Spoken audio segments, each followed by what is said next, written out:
I mean, Jesus Christ, man. I turned my back for 5 seconds, shot Raboutou downgrades floating, world climbing decides to suck the IOC's proverbial dick, and freaking Font nearly burns to the ground. I mean, guys, what the hell happened?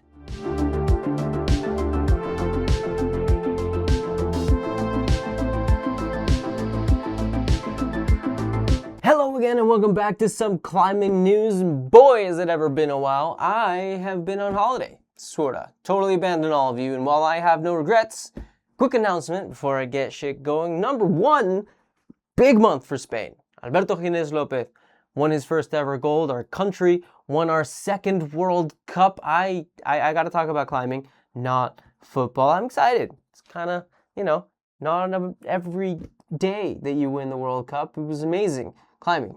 Okay, climbing. Look at Alberto. He's so happy. I'm so happy for him. It's good stuff. Viva España. And two, I didn't spend this entire month messing around and doing absolutely nothing. I spent a lot, if not most of my free time, finalizing and recording the script for my 8C plus V16 rankings.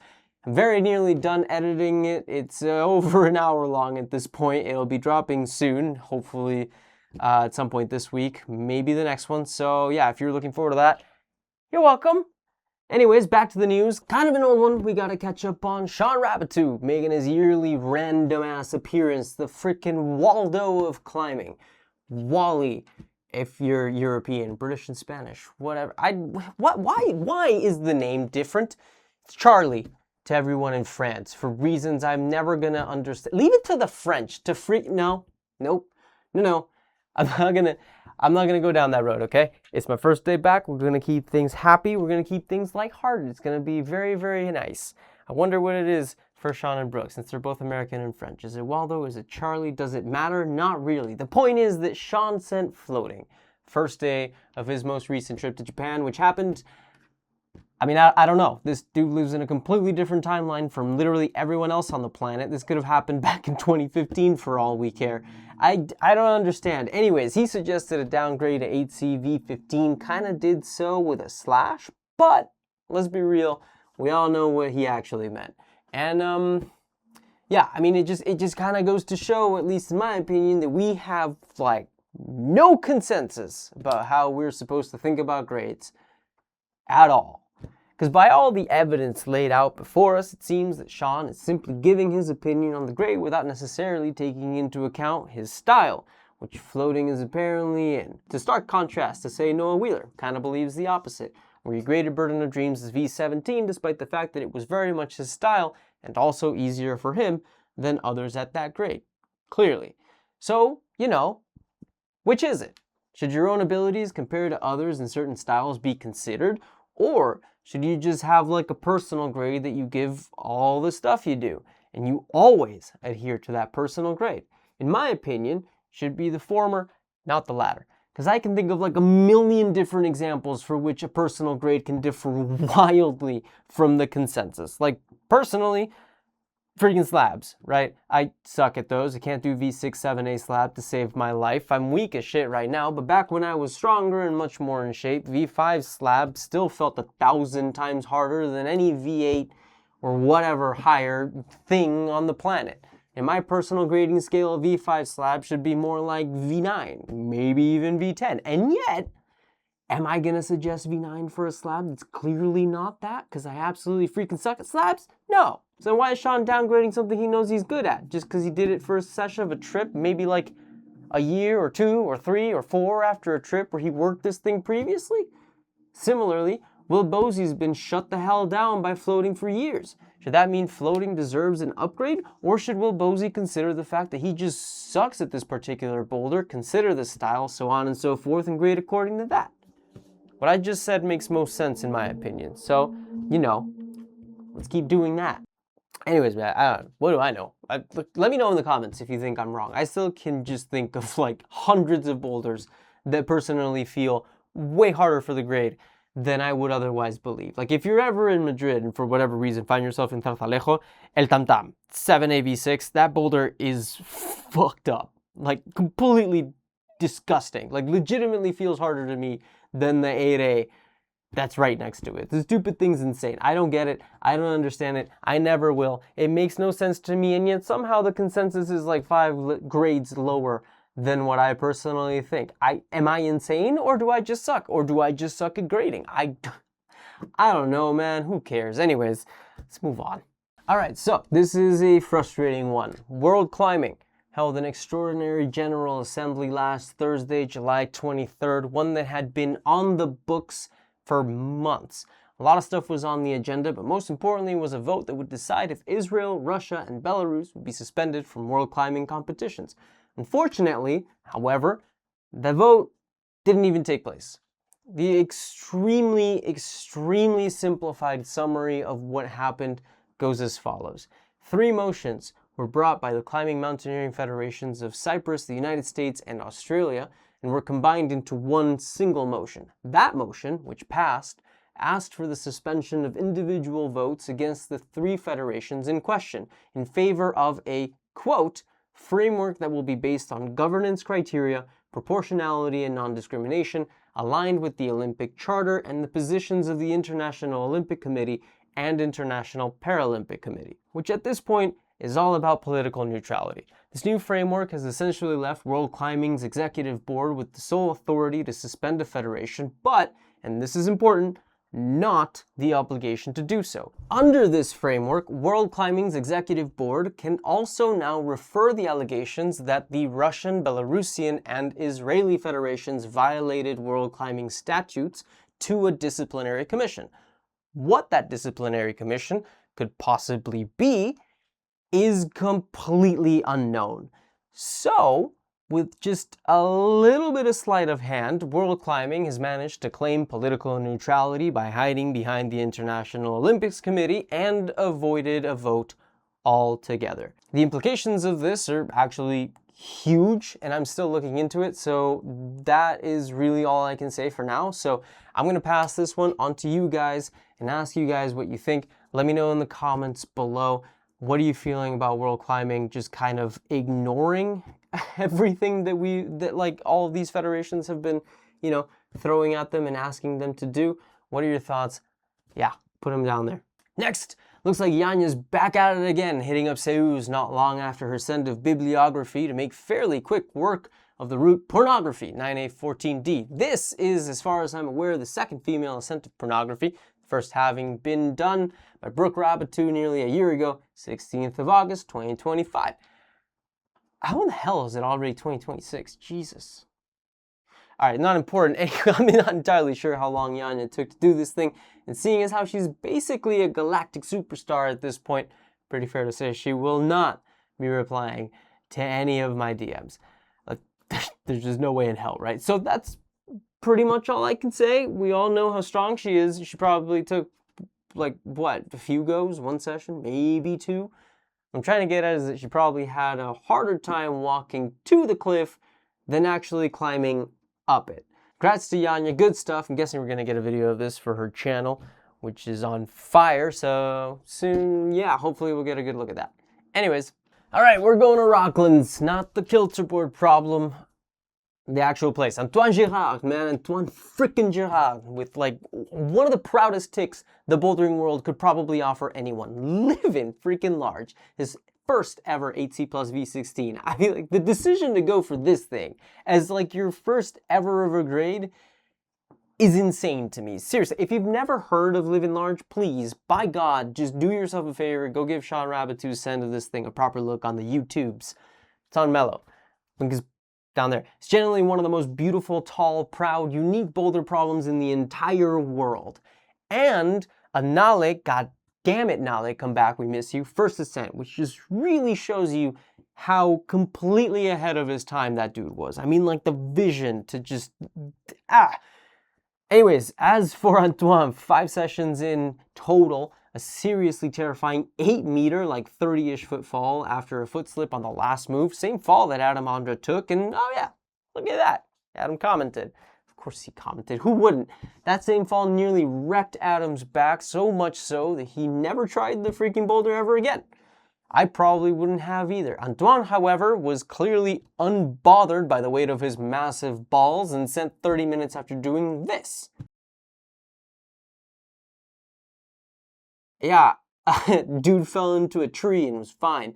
This just in, trees make pretty good spotters. Anyways, man, look, it's huge congratulations to Antoine Girard. That was, I mean, what a proud freaking dreamline, dude. Yeah, let's move on. Two, yeah, I mean, we're already talking about him. Who else but the GOAT doing GOAT things? As he called it, no fall day from the one, the only, fucking Adam Ondra. My man took a slightly cooler day in Valdaone, which, by the way, I looked it up. Coolest day in the area was on July 10th, where it was around 18 degrees Celsius, so like 65-ish if you're American, with the rest of the days in the high 70s, low 80s. Freaking up to 25 and 30 degrees if you're a normal human being who uses normal human being units. That's, like, even 18 degrees is incredibly freaking hot for granite. You want like 12 in the shade at the absolute most. For anyone that doesn't know anything about climbing on granite, TLDR is that, like, that particular rock type is super, super conditions dependent. Can feel insanely sticky when it's cold, can feel as slick as a goddamn soaped up slip and slide if there's even a hint of warmth anywhere near it. Somehow simultaneously the best and worst rock type of all time. Anyways, doing a no fall day isn't inherently that impressive. I've done no fall days, but when you take into consideration that this dude's tick list on said no fall day includes an 8A called Skydive, for which he found new beta, and then freaking 4 AB V13 boulders, you flashed 4 V13s in a day. What that thing which used to be a humongous achievement, that thing that, you know, like actually something that might get whispered about in climbing gyms for weeks, a single 8B flash, that's nothing for Ondra, because of course it isn't. Just completely insane. It's a level I legitimately just, I can't even freaking understand it. I have it currently as my lifelong goal to just do one 8B V13 right now. Like I said, I'm not in shape at all, which is something I'm trying to turn around. 1 AP. If I do that before I die, I'm a happy camper. Adam did my lifetime project 4 times in a day, first try. Like, but like, it's not something that I'm ever gonna be able to even begin to comprehend. But yeah, dude, congratulations to Adam. I mean, he's the GOAT. He just is. He just is. It's not even close, honestly. Anyone that says otherwise is just completely freaking wrong. Let's move on. And next, Alex Megos has just flashed Baby Cakes, a sentence which, out of context, or in Megos' case, given all the other stuff that's been said about him, and, you know, kind of iffy relationships, not exactly great. Sure, Megos has really enjoyed flashing Baby Cakes, but in terms of PR, maybe flashing Baby Cakes was just not exactly, the move. Baby Cakes, of course, and as we should all know, nope, that is not the right word to use right now, a difficult 9A route in Nora, New South Wales. One of my favorite places in Australia, just because the accent and the place's name just lines up perfectly. Also, coincidentally, a word Alex Megos should probably learn a little bit more about. Jokes. It's nothing that definitively says anything truly toxic occurred, just more red flags in the Soviet Union under Stalin. Yet another thing Megos probably should have done. Okay, now I'm done. Megos flash Baby Cakes.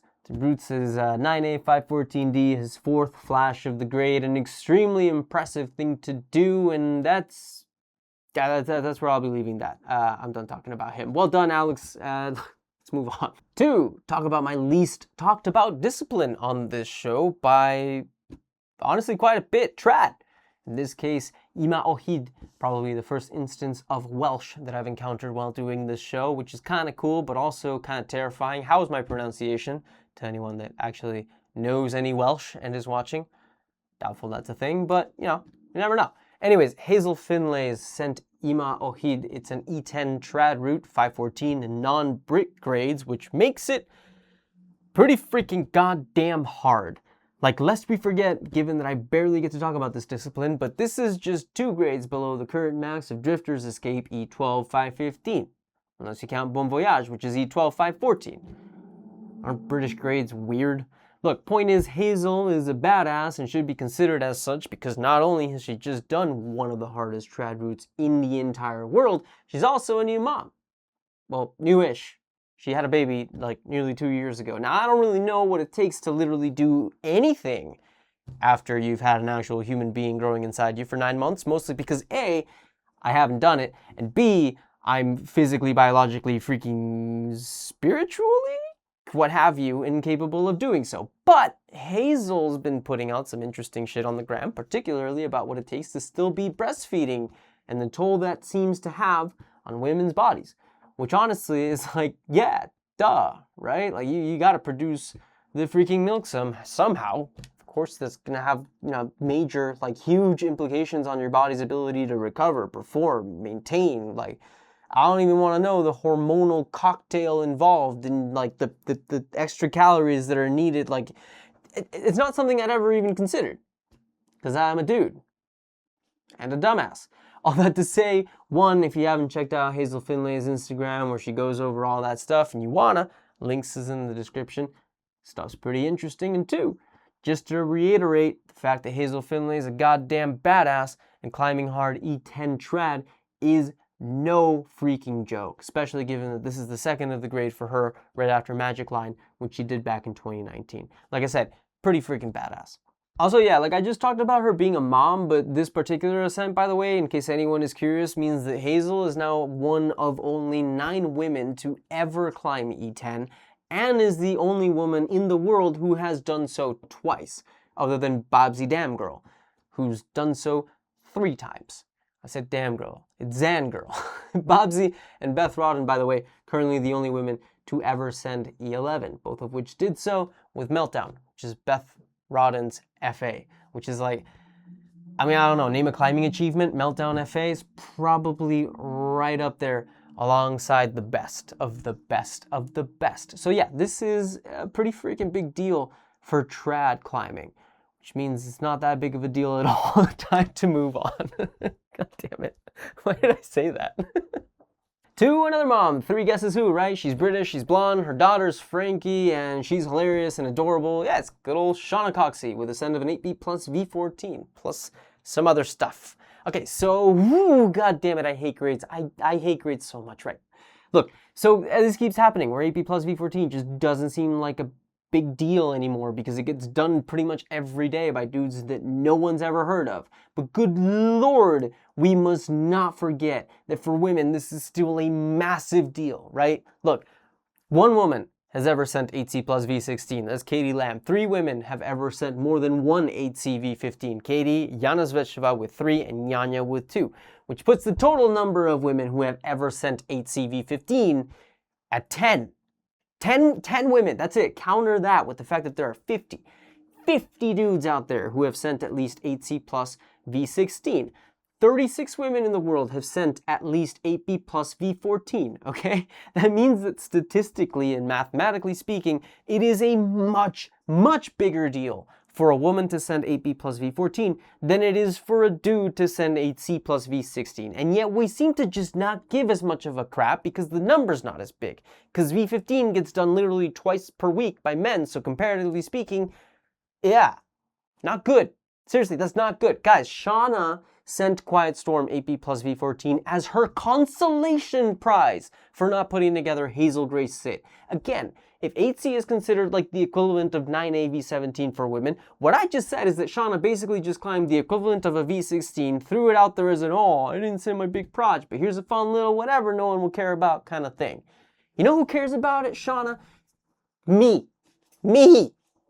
Also, Hazel Grace Sit is, according to Shauna and everyone else that's done it, 8C/plus, 15/16. God damn it, I hate the stupid /grades. Goddamn idiotic. Why the fuck? Sorry about that. I just went on a super long tangential rant. You don't need to hear that. Hazel Grace. Shauna, man, she's so freaking close on that. Look at this fall here, which she says wasn't even her best attempt. She nearly freaking did it.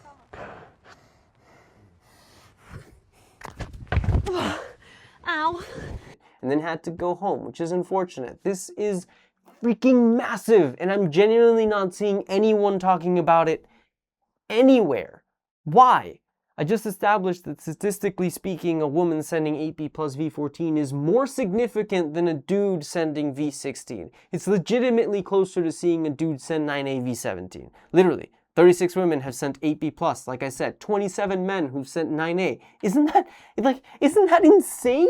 And here's Shauna's casual mention of an 8B V13 send. Not even a post because she wasn't recording. Just a silly, silly story, which is beautifully on brand, but also continues with this absolute downplaying of what is like a truly massive, important achievement. 8B V13 is a huge deal for women. This is why only focusing on grades is so goddamn stupid. Fuck.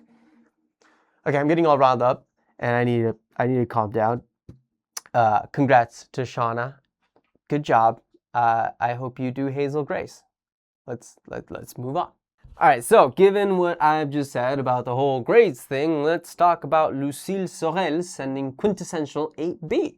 So as far as I understand it, her first grade ever, and given this season she's clearly having down in Rocklands, probably not to be her last. Seriously, she's also just sent Law and Order, which is an 8A+, and the Art Project, which is an 8A, V11 if you're more of a fan of numbers. And I mean, look, these are all apparently projects that she really wanted to work on while she's down in South Africa, and I mean, I really can't blame her. I am dying to go to Rocklands, like literally dying. And the second thing is, I mean, she's basically doing everything on her list. Seems so definitely one of those people to keep a lookout for because she's kind of seemingly leveling up a little bit. Either that or Rocklands is like really her style. Or soft. Probably not. I don't know. I've never been. Either way, pretty freaking rad, man. Great stuff from her. Awesome. Let's fucking keep that going. I need to do better. Alright, next. And I mean, I'm doing ladies things right now, so might as well just go through the entirety of Laura Rogora's past month's tick list, right? Because, yes, because it's insane. Because no other woman in the world and like literally no other guy in the world either is doing this shit. Seriously, listen to this. I'm going to list this off right now. Here goes.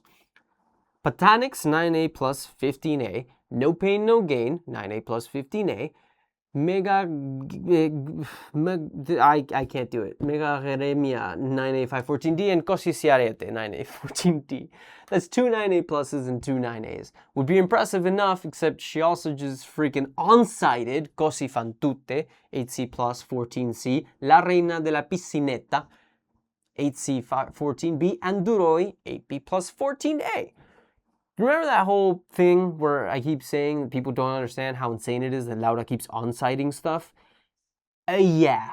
That Cosi fan tutte 8C plus on-site is her third at the grade. She is now one of only 3 people ever, like in the entire history of climbing, to on-site more than one 8C plus. She's in a group with Megos and Ondra. That's it. Just those 3. Her, Megos, and Ondra. And are we hearing anything about it? No. No one seems to care. No one seems to even understand. I genuinely, I don't understand how it's possible. This is the kind of shit that puts you in the running for being crowned the greatest of all time, and yet, crickets. Why? I genuinely don't understand it. Is it because she's so unbelievably casual? What is it? I don't understand. Please someone explain it to me. God damn it. Tell me in the comments. Fuck. I'm supposed to be calm today. Alright, so this is a bit of a change of pace and more of a sad one, but Fontainebleau forest fires. Gotta talk about it. But now I'm sure a lot of you know that one of the most beloved climbing destinations on Earth was subjected to a gigantic forest fire that ultimately destroyed around 10% of what is one of the most beautiful forests in the entire world, and yet climate change doesn't fucking exist apparently. The damage was incredibly extensive, especially in the Trois Pignons area, which contains some legendary climbing and is also just an incredibly important source of biodiversity. Almost incalculable ecological value because of how almost completely untouched it, well, was. So I don't think there's anything in particular that I can personally add other than the images that I'm showing here, courtesy of Fontainebleau Boulder on Instagram, and a couple of links for some fundraisers that you can find in the description below. La Forêt is an incredibly important part of climbing history, and it's going to be a very long road to get it back to where it was. So if you'd like to help, again, links are down below, and I will keep everybody updated in terms of like access, etc., etc. I know there's a ton of questions. I even have a ton of questions. I don't even know when font is even going to be open, but we will see, and I'll let you guys know. Anyways, let's move on. And next, oldie but a goodie, Enrique Beltran Blasco taking the honor of sending the 4th 9B of the summer with the route El Picacho. Second ascent after Jonathan Flor, sent back in 2021, bolted by Dani Andrada 15 years before that first ascent in Rodellar. And I know what you're thinking. El Picacho. Is that just Spanish for Pikachu? And I really super duper wish that it was, but unfortunately I'm pretty sure it's named after a mountain in Cádiz, which yeah, you know, naming a route after a mountain is cool, but the idea that one of the hardest routes in the world could potentially be named after freaking Pikachu of all things, that made me very happy, and now that's been taken away from me, and like, I feel like all the joy has been stripped from my life. Maybe that's why I'm so angry today. I don't know. Congrats to Enrique Beltran Blasco. If you don't follow the dude on social media, you should.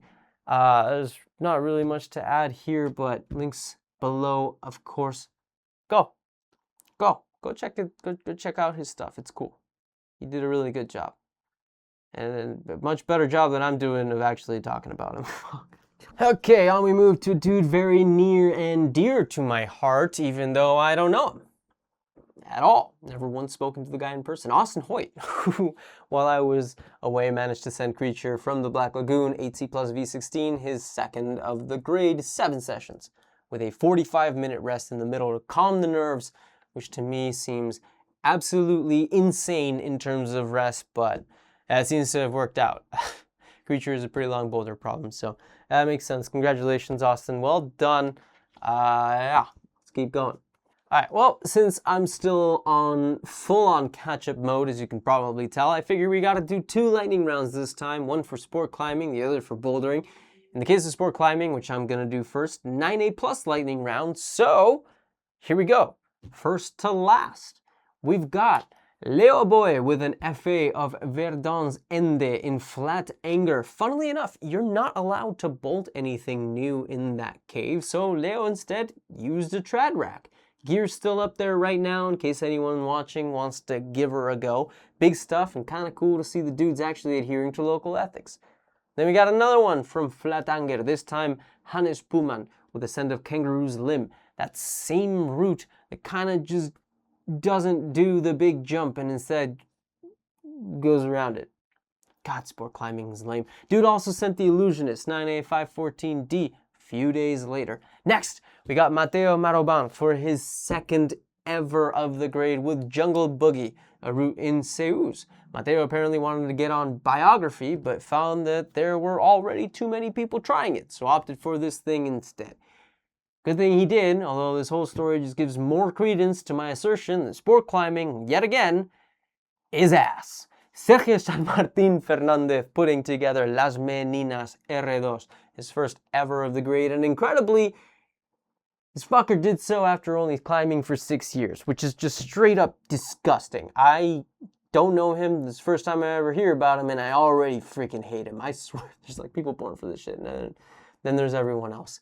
Insane, amazing stuff, love it. I'm just joking around and having a hard time today. Next, Satone Yoshide taking a well-deserved break from the World Cups, I guess, though not really, because they're basically almost over. Anyways, he did 3 degrees of separation, notable because 3 degrees, if you don't know, is particularly famous for its dynamic style, very Chris Sharma-y, just, you know, jumping around. Satone is actually quite short, 166 centimeters. It's like 5'5", 5'6".